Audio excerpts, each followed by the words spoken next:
Géostratégie, Union africaine dans le G20, un concubinage anti-émergence du continent, nous nous interrogeons.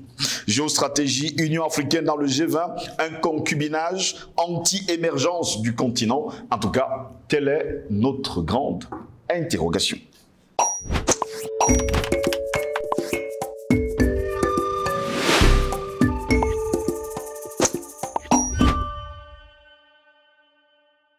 Les contes et légendes contiennent la sagesse de l'Afrique. Ils sont le voile qui recouvre les secrets de la tradition.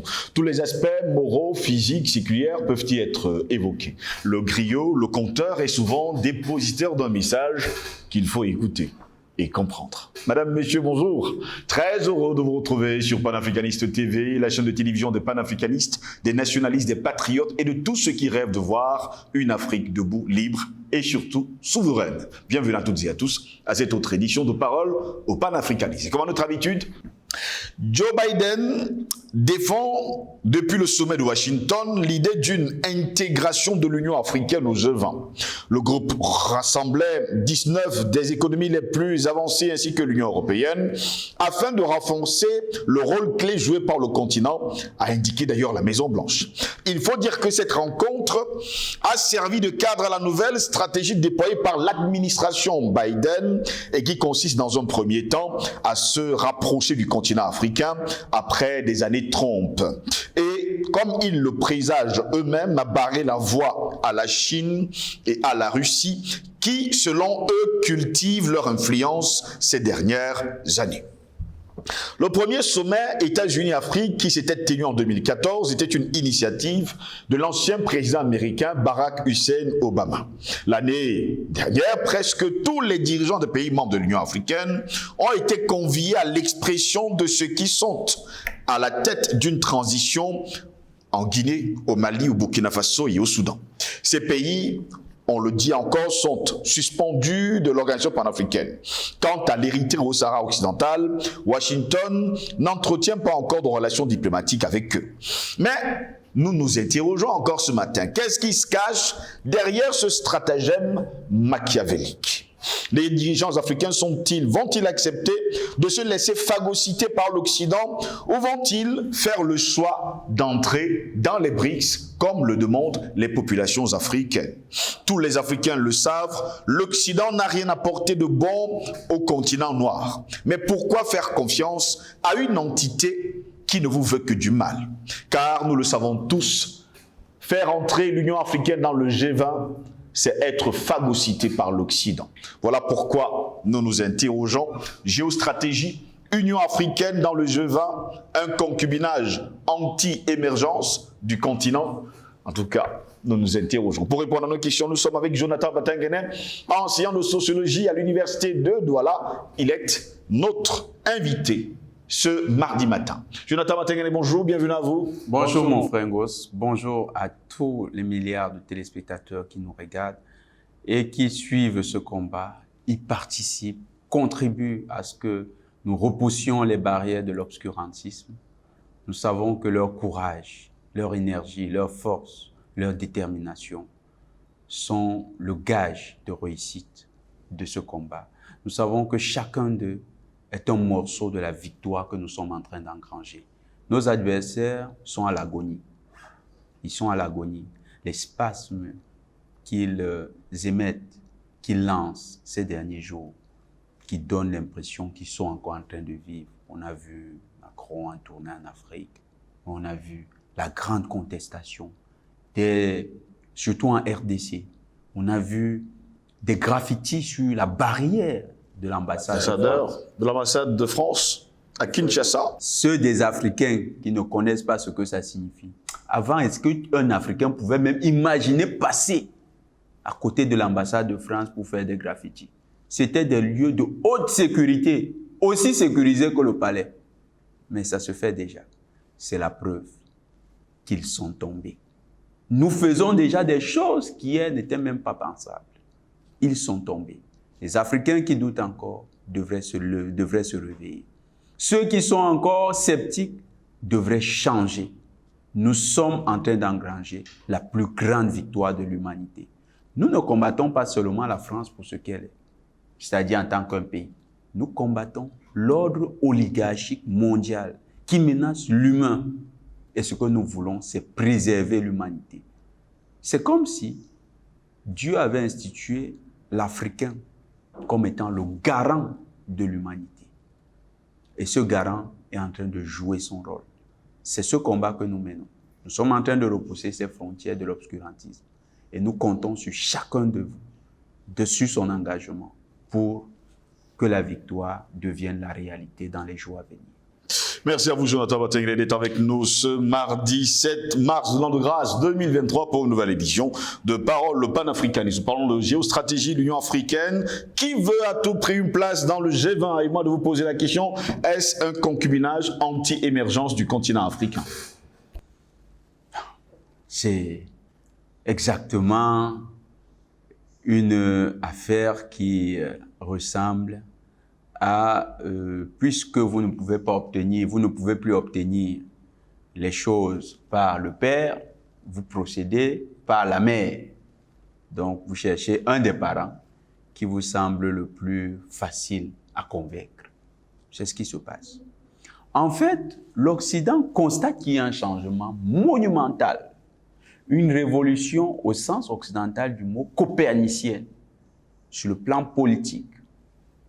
Les sociétés civiles africaines, les populations africaines sont en train de connaître un éveil sans égal depuis le début de la colonisation. Cet éveil fait que le combat pour la libération est devenu un combat populaire. C'est devenu le combat du petit Africain et de chaque Africain en particulier. Pendant longtemps, le système éducatif avait été un moyen de coloniabilité, de fabrication de la coloniabilité.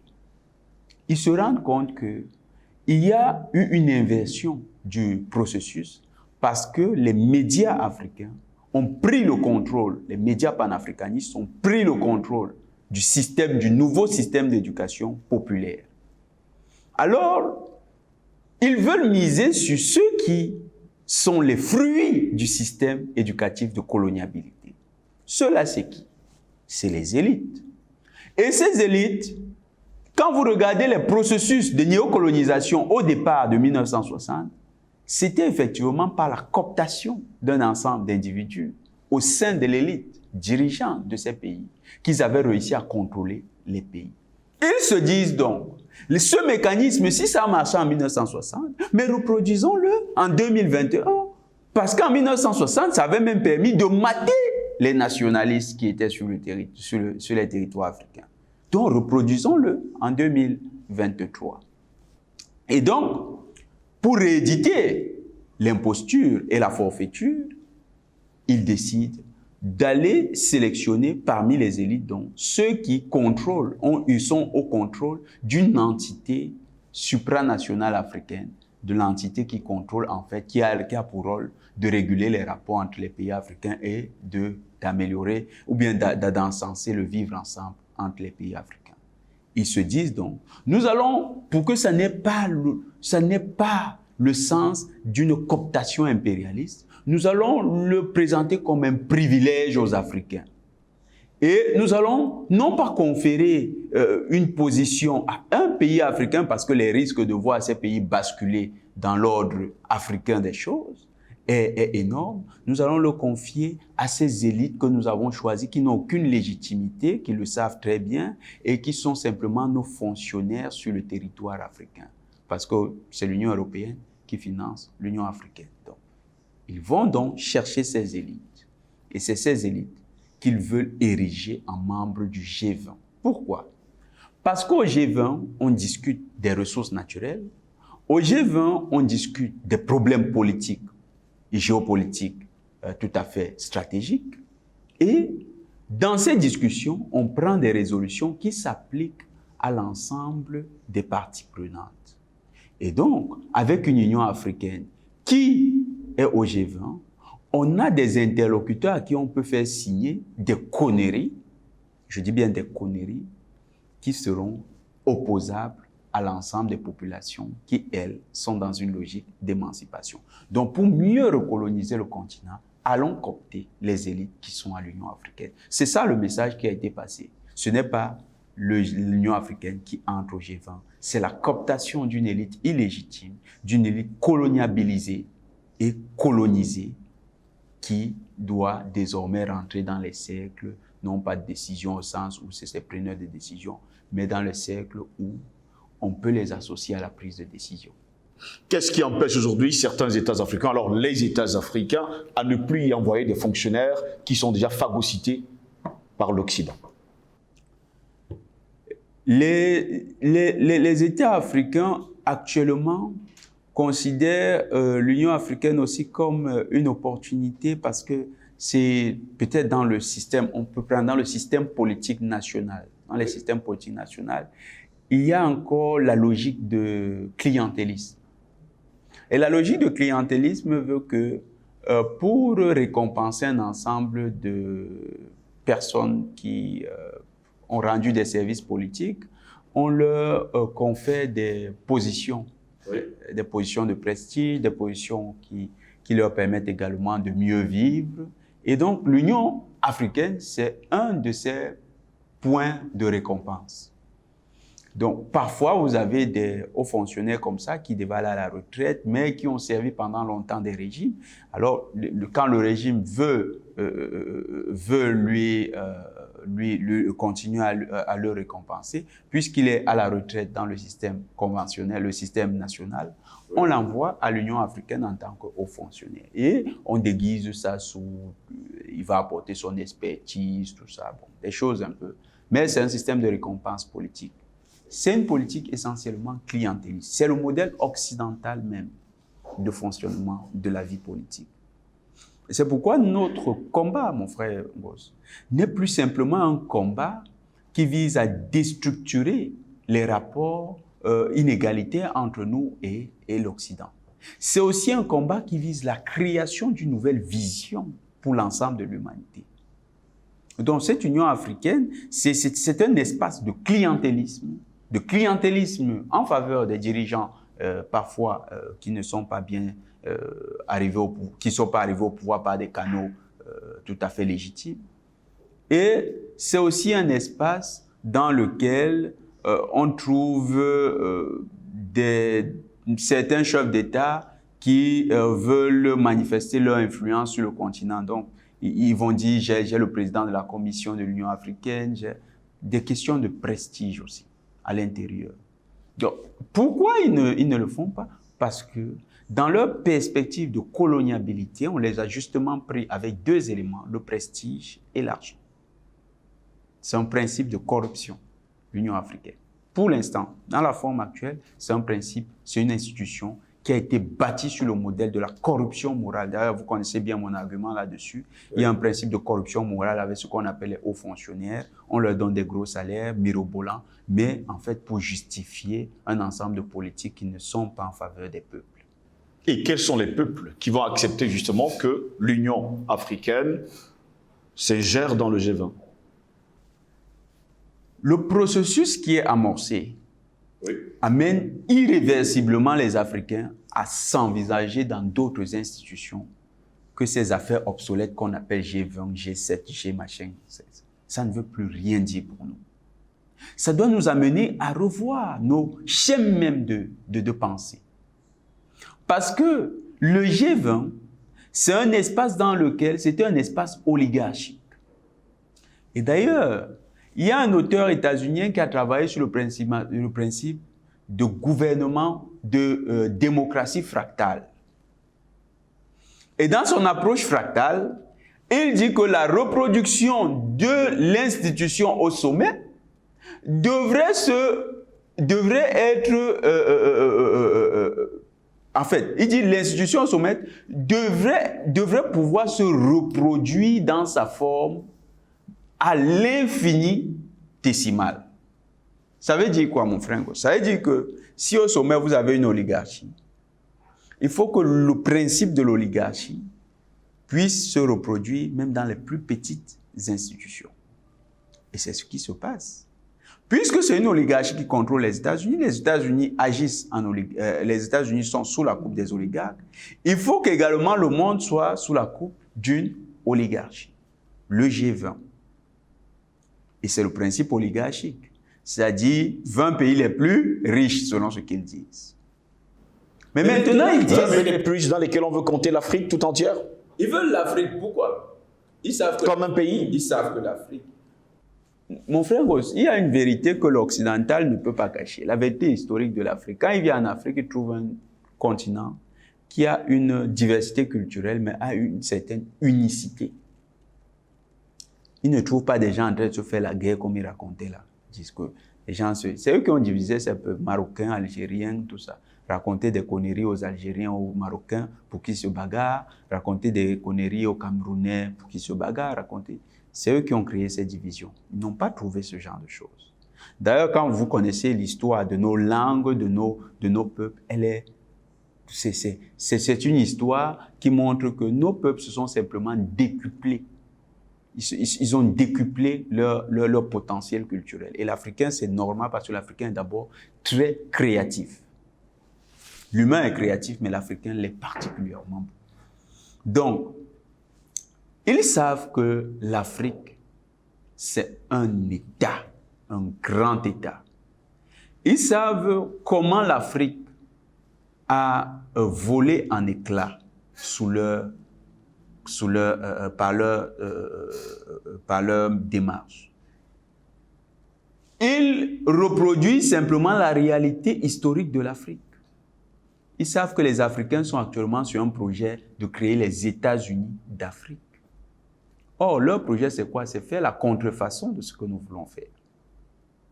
C'est d'inverser le projet africain, de le récupérer et de le travestir pour que nous n'ayons même plus envie de créer les États-Unis d'Afrique parce que nous allons nous dire que si les gens sont allés dans le G20 pour vendre l'Afrique, vaut mieux ne plus être un État. Mais non, nous devons simplement dire aux Africains que c'est le moment pour nous de comprendre que nous n'avons rien à faire dans cette affaire de G20. Pas seulement le G20, il y a les Nations Unies, il y a le FMI, l'OMC. Nous devons nous envisager dans un autre monde.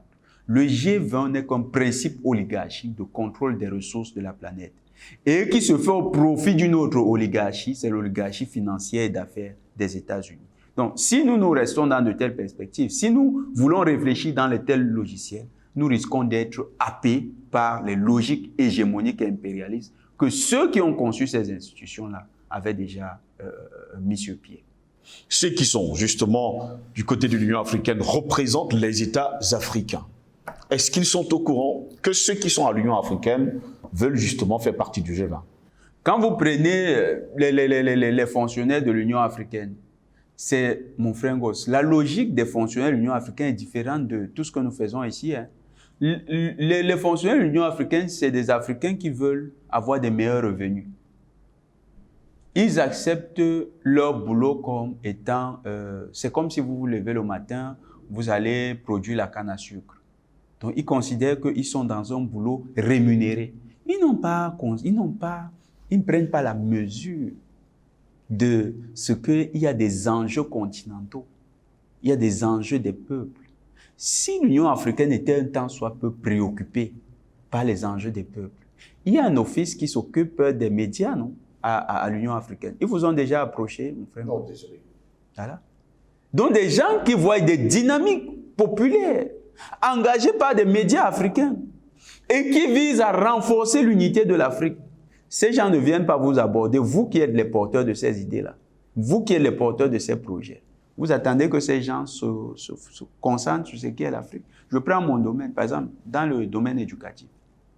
Dans le domaine éducatif, combien d'universités africaines bénéficient des bourses de l'Union africaine? Oh, il y a un organisme là-bas qui est chargé justement d'interconnecter les campus. Tout ce que vous allez voir, c'est faire, ils sont là pour copier les projets européens sur le plan des nouvelles technologies pour mieux espionner les campus africains. On va vous dire qu'on va maintenant faire les cours à distance, il faut que c'est un campus numérique qu'on va créer, c'est des formations fantaisistes. En quoi est-ce que le campus numérique change véritablement, impacte véritablement le citoyen lambda de l'Afrique? En quoi est-ce que c'est même pertinent dans le contexte africain? Qu'est-ce que l'Union africaine fait pour les peuples? Rien qu'en vous posant cette question et en observant le mécanisme de déploiement de l'Union africaine, vous comprenez que cette organisation n'est en rien engagée pour le bénéfice des peuples africains. Prenons maintenant le président, l'ancien président de la Commission, Mahama Faki.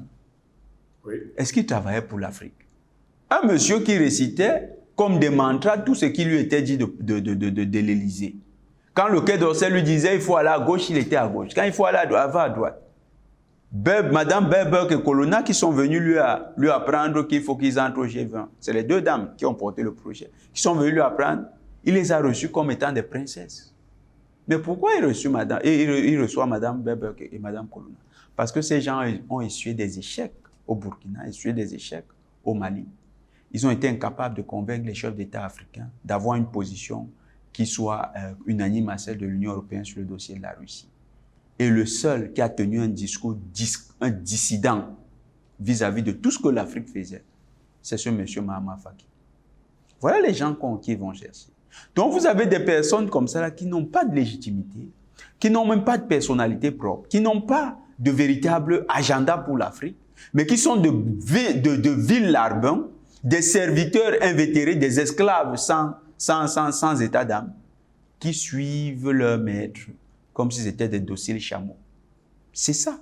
C'est ça qui se passe à l'Union africaine. Donc vous n'avez pas des gens qui sont vraiment dans le déploiement pour le continent. Quand vous prenez maintenant le Parlement de l'Union africaine, alors là, prenons le Parlement africain. C'est encore un autre amusement.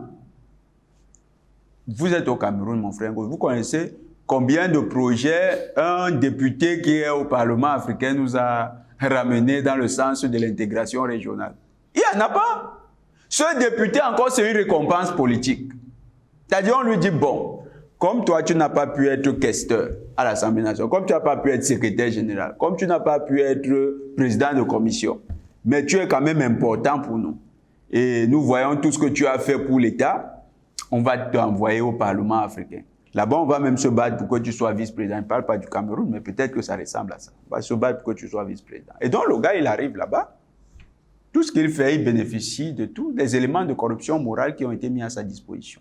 Parce que pour nous, le système des Nations Unies, le système international, qui aurait dû être un système fédérateur et d'intégration, a été dévoyé de ses missions véritables.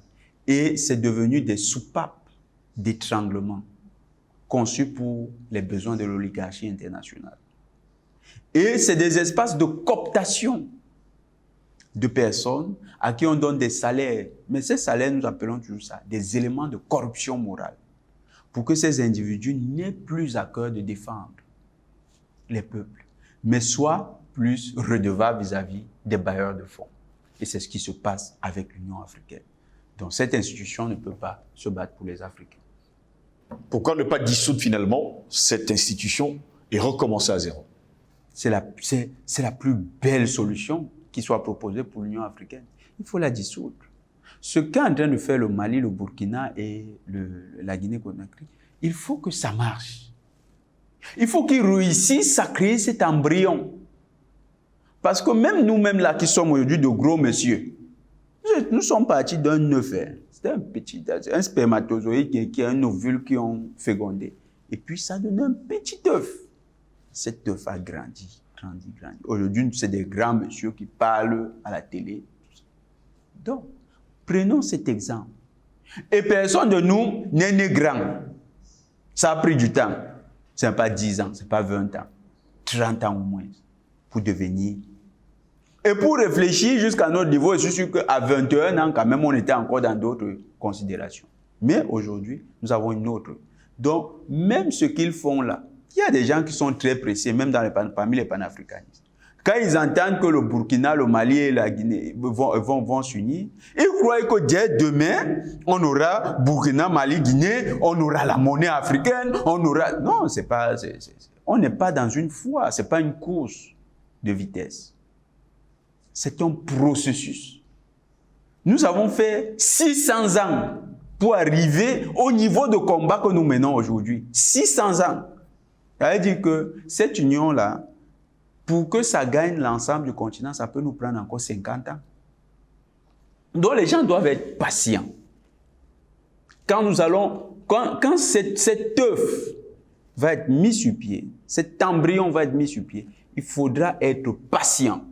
Que ce soit pour les promoteurs, pour les défenseurs et pour les acteurs, il faudra être patient et travailler simplement avec persévérance. La réussite ne vient pas parce que vous avez fait une bonne action un seul jour. Ça vient parce que vous avez persévéré dans la bonne action. Donc, on doit être persévérant.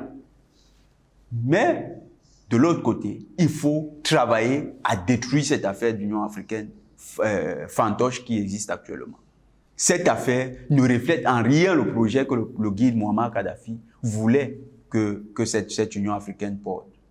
Ils ont dévoyé l'Union africaine. Ils ont déconstruit l'Union africaine. Ils en ont fait une coquille vide.